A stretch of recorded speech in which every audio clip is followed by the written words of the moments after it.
Hi, welcome to EDSC 562 Career and College Readiness.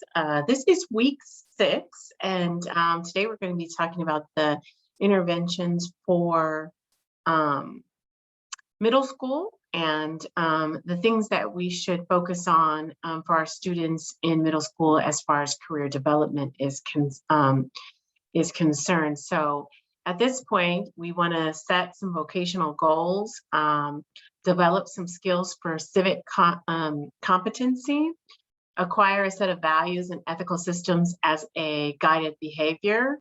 We also want our students in middle school to be sensitive to the contextual and physical and emotional transitions that students experience during this grade level, and that they have distinct patterns for readiness for career decision-making skills.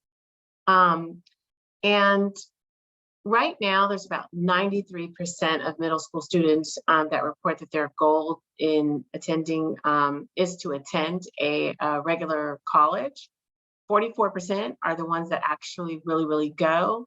And 26% graduate with a college diploma within 6 years of enrolling. And those standards came from 2012. So I believe that some of those standards have, some of those percentages have increased somewhat over time, being that we have many more students enrolling into junior college. And not as many are finishing that junior college, but many of them are enrolling in junior college. So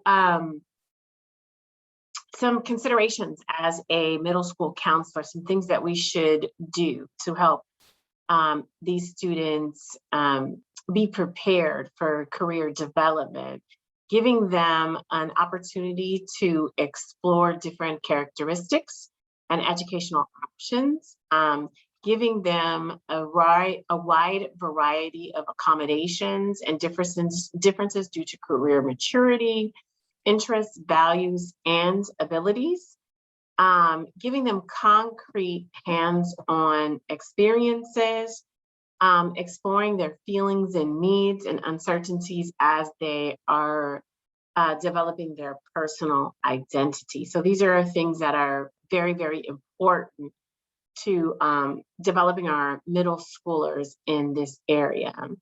Some psychoeducational activities that are important that we can expose some of our middle school students to is job shadowing, career fairs, occupational information interviews, small group, exposures to real world experience. I have shared with you that I completed my first elementary career day. It was virtual this school year, and I'm going to attach a link next to this video so that you get an opportunity to see how I actually presented. What I did was I did it over 3 days, and I had it for 1 hour a day, a 30-minute presentation from an individual.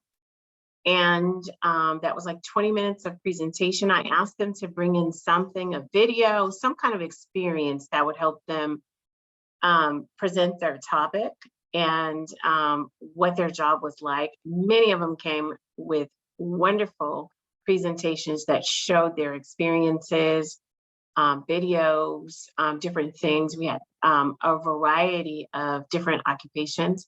This is always very overwhelming when you do this job, but I always lean, this is my, I've done several career fairs, but I always lean on my teachers because there's always someone that you can get, they'll give you 2 to 3 people. And between my principal, my support staff, and a few teachers, I was able to create this opportunity for 3 days. And I did it for 4th and 5th grade students.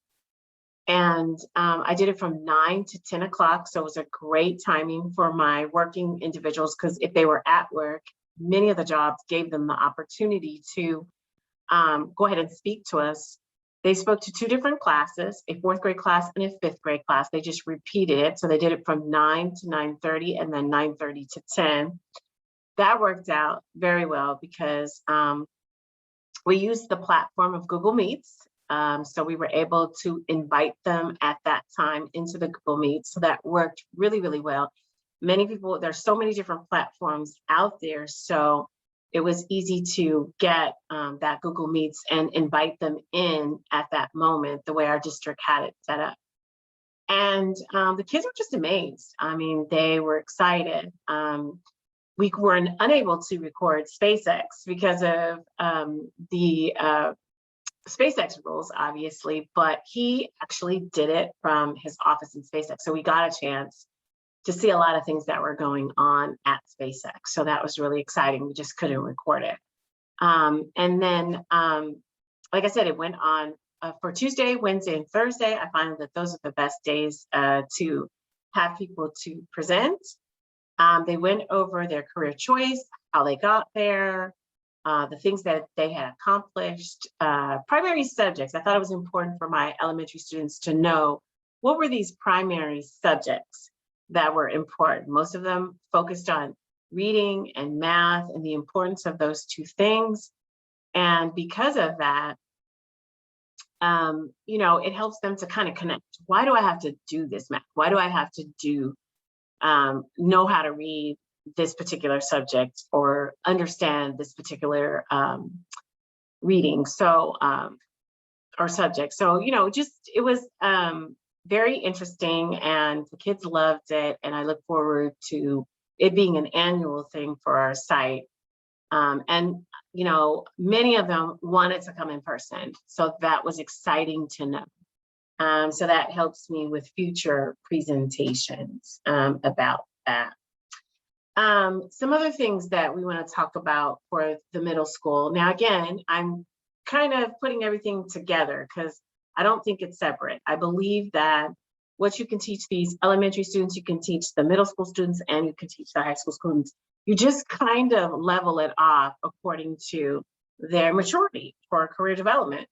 So I taught career classes to my elementary students for 2 weeks. So we exposed them to different careers. We did all of those things on myself and my intern, and then we had the career fair. So it was kind of like a working up to, and the career fair, of course, was only for the 4th and 5th grade students. And one of the things my teachers did was ensure that the students had excellent questions. So they really helped them to come up with great questions. So many of my presenters were amazed at, like, wow, what a great question, which was very helpful as well. One of the things that I want you to be prepared with is and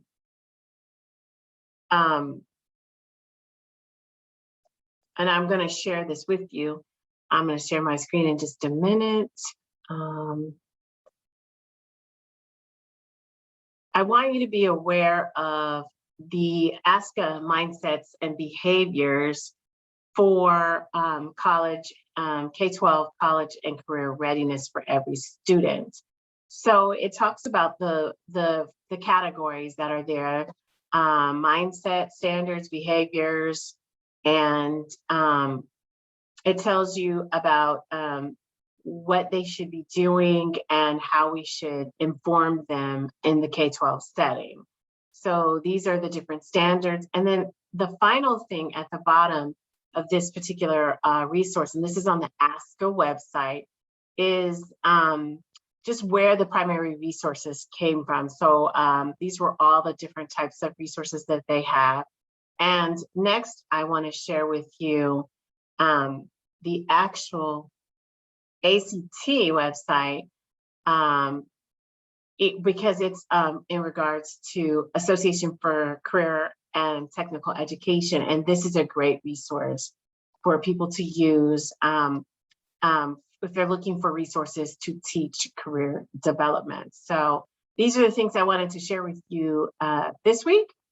Also, I want to take us back to the task that we have due this week. You have one discussion board due this week. And then you also have your student interview. Please remember to upload your permission slip for your student that you're going to be interviewing for middle or high school. Now, you could cheat a little, which would be that if you interviewed an 18-year-old for high school, you wouldn't need that permission slip. But if you're interviewing anyone from ages middle school to 18, you do need that permission slip. So make sure you include that on our assignment 4 for this week. Thank you so much for everything this week. And remember, week 7 begins the overlap. You will begin your summer 2 course. So be sure to connect with your professor as you're rounding up this class and beginning a new one. Thank you so much. Have a nice week.